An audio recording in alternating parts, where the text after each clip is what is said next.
In front of me is Samsung Galaxy S25 Edge, and today I would like to show you how you can change performance profile on this device.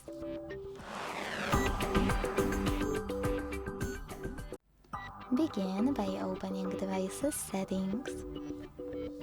Then scroll down to tap on device care over here. When you finished, scroll all the way down and tap on Performance Profile under Performance section. Now you can select Standard or Light by clicking on the best one for you. When you're ready, go back.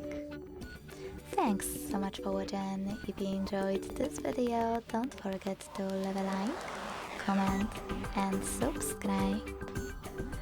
Bye!